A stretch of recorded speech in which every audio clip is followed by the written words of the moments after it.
Hello, and welcome to our Art 317 group presentation on Greek mythology and modern art. Greek mythology has always been an inspiration for artists. They're able to depict great gods, goddesses, and monsters in the way they saw fit. The artists showcased in this presentation take the stories of ancient religion and give them a physical manifestation through their artwork, allowing for those during the time and us now to see a glimpse of what it was like to live during the times of the Greek gods. In this presentation, we guide you through three master artworks created in the 1890s. The first painting we're going to focus on is Circe offering the cup to Ulysses, also known as Circe offering the cup to Odysseus. It was painted by John William Waterhouse in 1891 in the Pre-Raphaelite style, which follows the classical poses and complex compositions much like in the time of Raphael. This painting depicts the story of Circe and Odysseus, where Odysseus' men wandered on Circe's island in desperation for food. The sailors were welcome on the island, but then were tricked into drinking potions that turned into pigs. Odysseus gained knowledge of this and then was helped by Hermes, the messenger god, who gave him a drug that once ingested would not make him turn into a pig.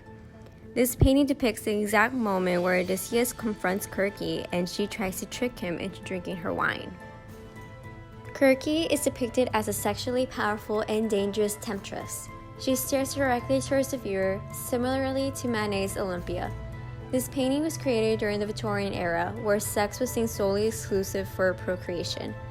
That is what made the story of Circe a cautionary tale. From the book Victorian Culture and Classical Antiquity by Simon Goldhill, he focuses on this painting and states, an allegory of lust. Give into desire, and a man will be turned into a bestial creature. That is why around Circe there are animals, most importantly the pig in the bottom right corner that was most likely one of Odysseus' men who got tricked into drinking the potion. Helen of Troy, painted by Evelyn D. Morgan in 1898, is a post-impressionism painting, oil on canvas. This depicts the story of Helen. Helen was said to be the most beautiful woman in the whole world. She was married to King Melas of Sparta, who was abducted by the Prince of Troy, Paris. After the goddess Aphrodite promised Paris that she would be with him, this abduction led to the Trojan Wars. De Morgan has depicted Helena and has removed her from the battle lifestyle of the Trojan War, despite typically being a bellic topic. De Morgan, instead of depicting battle scenes, has depicted her with a beautiful pink clothes, that fascinated look that Helena puts on the mirror that is reflecting her beautiful face. Elements can be read as symbols of her inconsistent vanity, which eventually brought a long and terrible destruction to the city of Troy, which can be seen in the last term of the composition on the top of the hill in the backdrop. The presence of the moon, sun in the sky is also related to her feminine and volatile nature. At the bottom of the painting, De Morgan has depicted white doves around her and white roses to show her innocence and vanity. The final painting is called The Lament for Icarus. It was created by Herbert James Draper in 1898. It is widely known as his most famous picture. Draper was a painter of the late Victorian era, and he had won a gold medal for the Paris Exposition Universelle in 1900. However, his work became undesirable to the public after the early 20th century. The painting itself has very large detailed wings. There are three unnamed women around Icarus. The scenery in the distance has a distorted look to the sky, giving it the aspect of no empty space on the canvas. There's an overall presence of brown colors. The ocean itself has a little blue, but as it's faded by a yellowish brown, like sunset reflection. This use of browns and yellows and oranges creates a warm atmosphere. However, these warm colors do not overload the canvas, as most of the colors look as if they have faded, which gives this like a timeless look. The actual story behind Icarus is one of balance. The story takes place on the island of Crete. Icarus's father, Daedalus, had worked for King Minos constructing the labyrinth, home of the Minotaur.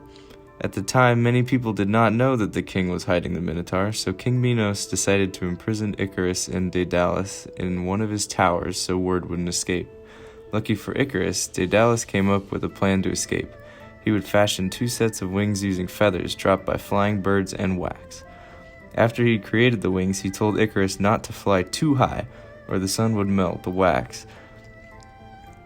Daedalus also cautioned not to fly too low, otherwise the feathers would get wet from the splashes of the water. When the two set out to escape, Icarus did not heed his father's advice, and he flew too close to the sun, which melted the wax off his wings. Icarus had plummeted into the ocean, and his father named the spot where he had fallen the Icarian Sea. There is also an island located near where he hit the water, and he named that Icaria. The story's purpose was to show that there's a sense of balance, like an equilibrium that is best followed.